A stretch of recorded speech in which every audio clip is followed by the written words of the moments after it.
Okay, this is episode number 2. Welcome back to everyone to Viewpoint the way I see it. And thanks to everyone for tuning in.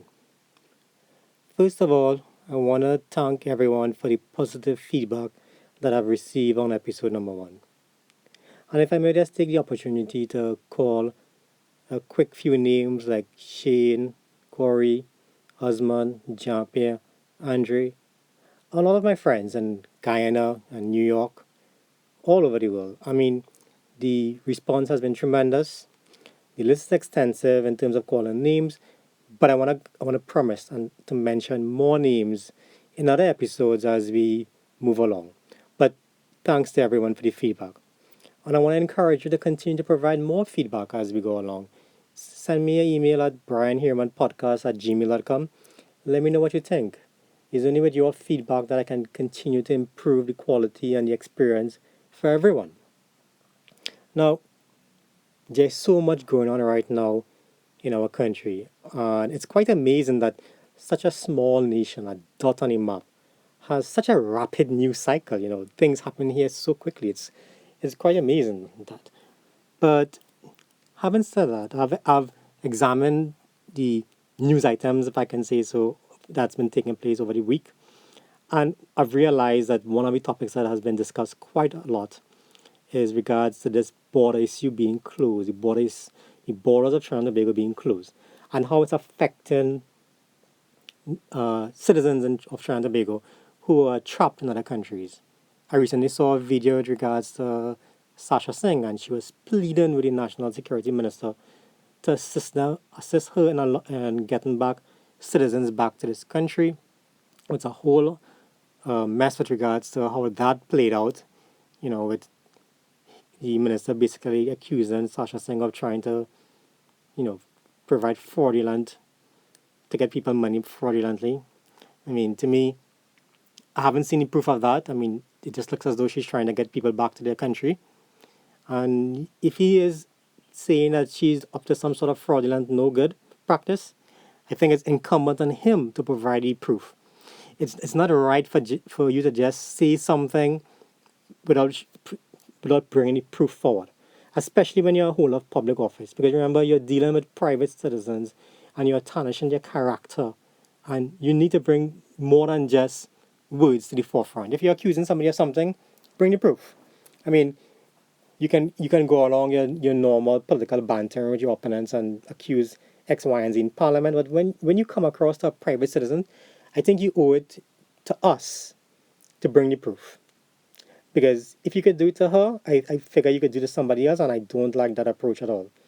You need to bring the proof. Now, I want to examine this entire border issue, borders being closed from my perspective. And I want to start from the beginning when COVID 19 had now reared its ugly head in Trinidad and Tobago.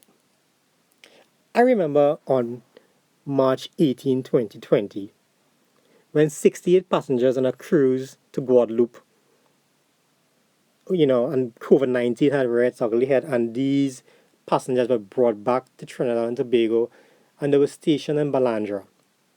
They were provided with the government paid for their return and paid for their accommodations in Balandra for the quarantine period to ensure that they reach them all out. Excellent. Great work by the government. That's what you expect to take place. But I also remember the circumstances that led to that incident. And this is what caused the problem, folks. You see, that cruise was arranged by the Works Credit Union, of which 3 directors of the Works Credit Union was on that cruise. Now, you say, so what? Directors always go on, no, yeah, that's pretty okay if they go on a cruise. Of course it's okay. But, you see, the Works Credit Union president is Mr. Augustus Thomas. And this is not any Mr. Augustus Thomas. This Augustus Thomas was a temporary government senator. Yeah. Who has admitted to being in constant contact with the Prime Minister and the Minister of National Security in securing the return of these passengers to Trinidad and Tobago. Now, like I said, I agree with returning the passengers, but what I don't agree with, as I mentioned in podcast 1, it's okay to have different views. It's not okay to have different standards, and that is where the issue starts. You see, You brought back these people from this cruise because maybe Augustus was a temporary senator and you did them a favor.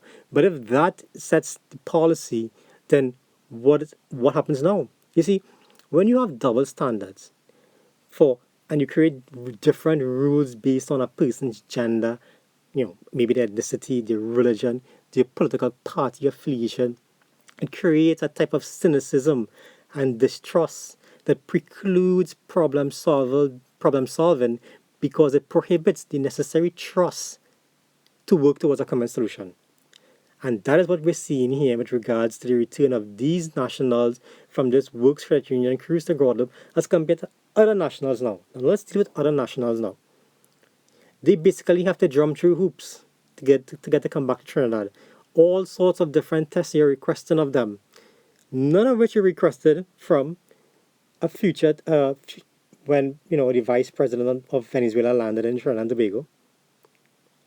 When you listen to Sasha sing and all of these stories that she has to go through, all of these tests and the meeting it, and you still blanket them, you requested none of those tests when the vice president of Venezuela landed her sanctioned aircraft with 5 PDVSA officials who are under sanctioned by the United States of America for narco-terrorism. This plane with Venezuelan Vice President landed on March 27, 2 days before the plane landed. These officials were sanctioned. The Minister of National Security admitted that the initial trip, not the March 27 trip, the initial trip was cancelled because the Vice President wasn't feeling well. She wasn't feeling well, but she came on March 27, entered the diplomatic center, but still no test wasn't done. But you want our nationals who are, by all appearances, suffering in these other countries because they are running out of funding, they have no place to stay, food shortages, some of them having to result to go into food banks to get food. They can't come in, even though they have done tests which have proven them negative for COVID-19, and they still can't come in. You see the double standard here? You see what I mentioned when I say that there's double standards doesn't work, and it especially doesn't work when it comes to government policy. You see, government policy is funded by taxpayers' money. It's not just me and you coming out and saying, you know what, hey, I'll buy something for this one tomorrow, but I wouldn't buy it for that one tomorrow. That is not how it works in the government. That could work for me and you. That's our money spent in there. But when it comes to the taxpayers' revenue, the taxpayers' funding, it can't work like that. What you do today more or less sets a policy for tomorrow. You can't bring back 68 passengers today and then tomorrow morning, or well, in this case, months down the road, say, you know what, you forgot about what you did 2 months ago, but now you have a different. No, it's the double standard creates distrust, and that is what the problem is. You have to remember that these are not just people across. These are our nationals. The United States has a policy whereby they say leave no one behind. So what are we doing? Are we just going to leave our own citizens across there? And if we don't take care of our own citizens, then who will? Who will take care of our own citizens? And if we don't stand up and say something about this, then that may very well be me or you at some point in time, whereby no one says nothing or fights on our behalf. History has shown what happens when countries remain silent. And this is what happens when we ignore our own citizens. We can't afford that. Going back to this whole president of Venezuela landing her aircraft in Piaco. Since in July 17, 2019, United States Senator Marco Rubio, this is what he had stated back then.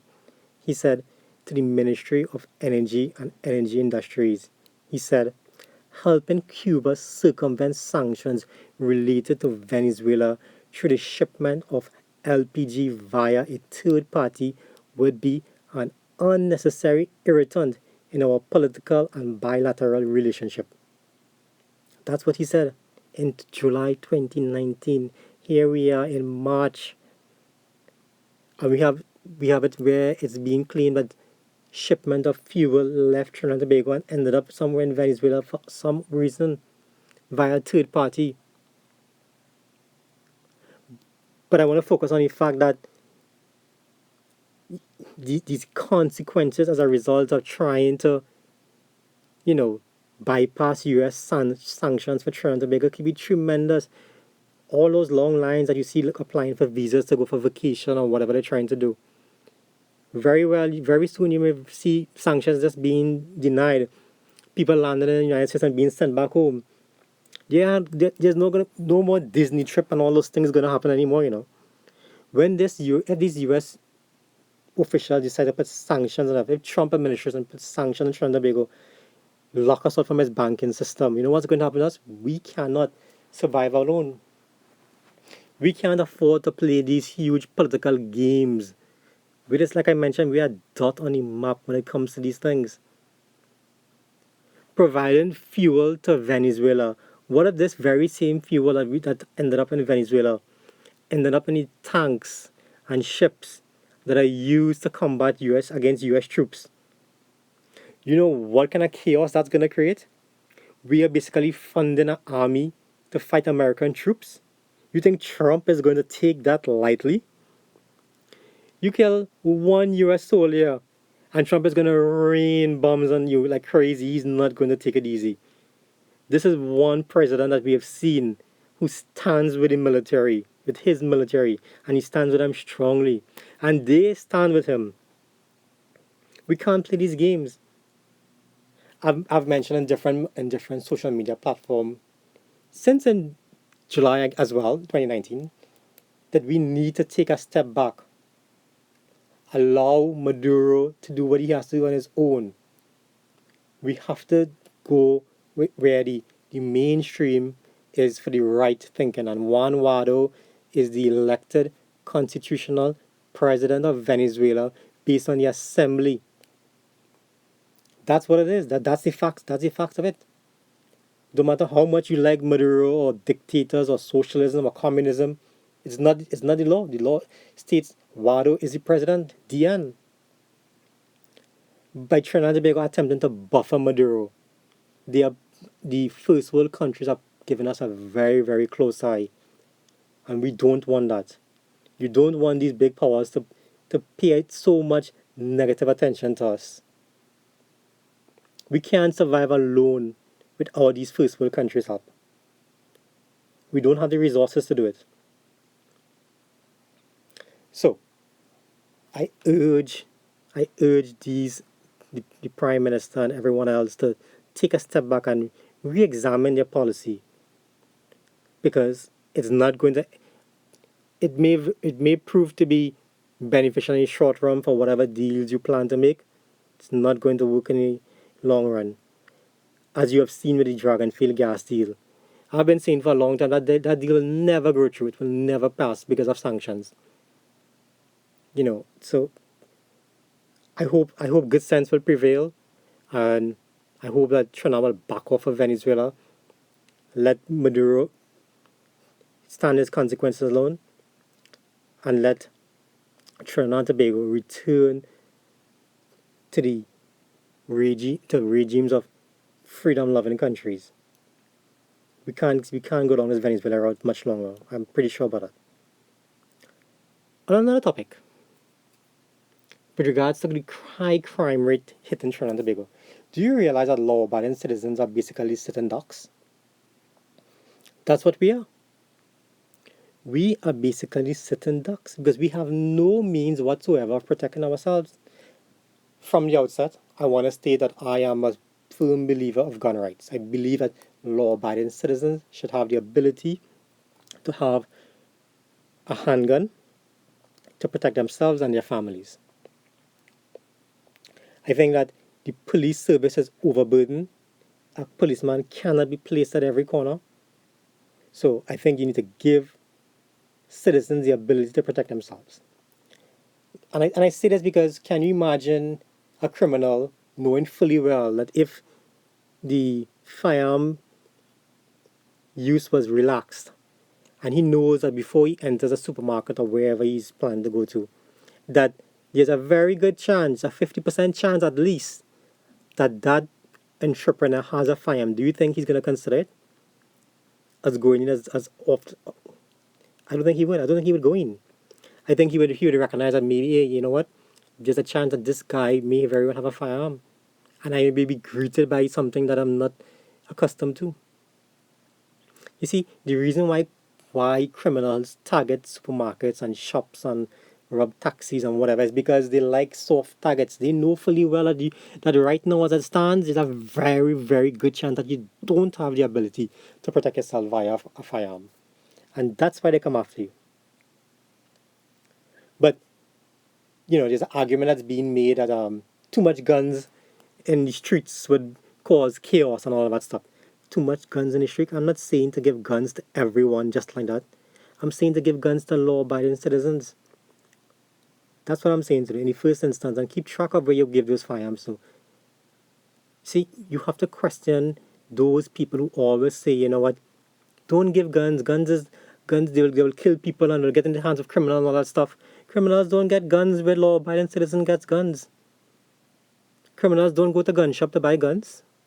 They find their guns through the legal channels, regardless of how many legal channels you open up. They don't go there to get guns. Question the ones or the people who say that don't give guns to law-abiding citizens, because you may very well find that those very individuals who are saying that, they are living in gated communities, high walls, protected by armed security officers. The police patrols are probably, you know, 3-4 times every 20 minutes. You see a police vehicle pass. But those very officials or those very persons who don't want you to own a firearm, they are being protected by firearms. So how could it be right that they can tell you no guns for you, but they have firearms being protected by? It's quite crazy, isn't it? It's quite crazy. You see, when you countries with high, high, high bans on firearms, it's not a reflection in their crime rate. Take for example Chicago. Every weekend Chicago has 16, probably 17 shooting, and they have some of the toughest gun laws. I don't see the restrictions. They're blocking criminals from getting firearm. What about the UK? In 1997, they banned guns and handguns in the UK. The murder rate in 1996 per 100,000 was 1.2. By 2002, after they banned firearm, you think it would have gone down even further, right? No, it didn't. It went to 2.1 because the criminal elements couldn't find guns, so they started to use knives. Knives crime went up. Knife crimes went up. That's what happened. You see, preventing law-abiding citizens from protecting themselves doesn't prevent criminals from committing crimes. Criminals will commit crimes, but what you're doing when you give law-abiding citizens handguns is that you're giving them the opportunity to protect themselves and their families from people who have no good intentions towards them. That's what you're doing. Obviously, they will have some people, if you give firearms to that, may use it for the wrong reason, but that happens throughout the system. It doesn't mean that's how you prevent everybody from getting firearm. I saw the commissioner of police long ago decided that, you know what, he's going to remove these crossbows and make it illegal for private citizens to own. How many people ever shot with a crossbow? That's right, none. But this guy decides to remove it. I mean, guns don't kill people, folks. Let's not be stupid. People kill people. Someone had to pull the trigger. Someone had to drive that car under the influence of alcohol to crash into to law-abiding people standing on the side of the street or wherever. That's what happens. Anything could be a weapon, but it should not. It doesn't mean that we need to ban cars, ban alcohol. There are systems in place to deal with these things, and I can't imagine a society continuing like this, whereby we're just waiting. Basically, we're just waiting for something to happen to us. And it's only when something happens to us you start hearing our voices. You start hearing us argue for what's right. It shouldn't be that crime comes to our doorsteps for we to stand up for what's right. So, I hope that eventually the system will be relaxed to allow, at first, law-abiding citizens to have firearms.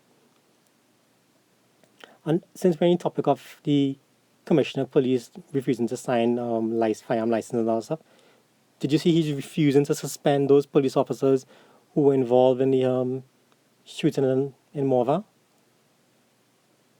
It's crazy. I've seen videos coming out recently and it doesn't look good.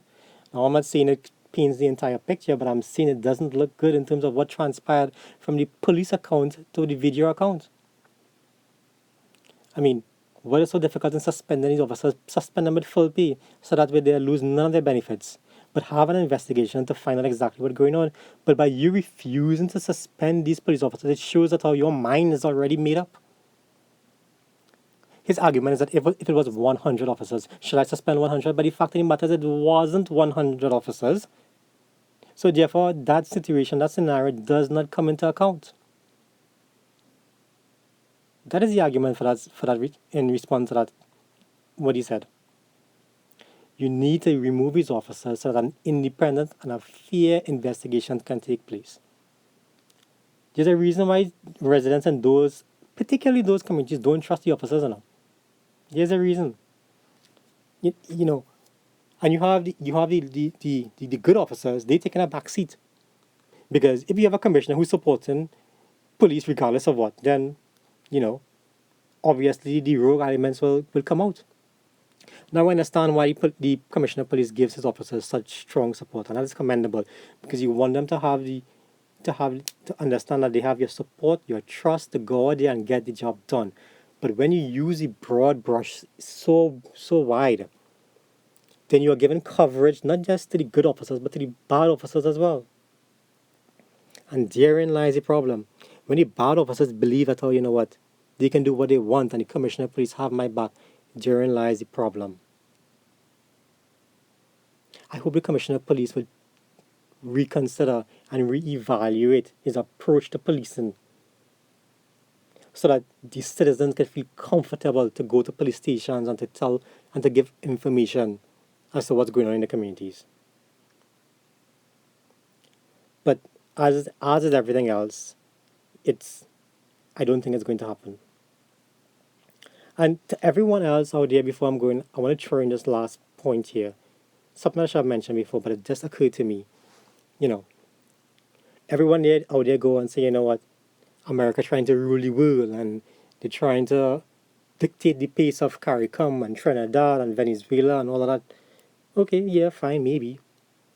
But as you're listening to this podcast, on your way to work, you're sipping your coffee, having your donut, whatever. Examine the world environment, okay? And upon your examination, ask yourself this question. If not America, then who would you rather have as a reflection of the world today, if not America? Would you rather it to be Russia? Would you rather it to be China? North Korea? Iran? If not America, then I ask you, then who would you rather it to be? They may not be the best in the world, but they are all that we have. And God forbid something would happen to Trinidad and Tobago today. Who do you think is going to come to your rescue? I want to thank you all for listening again. And tune into episode 3. Thank you.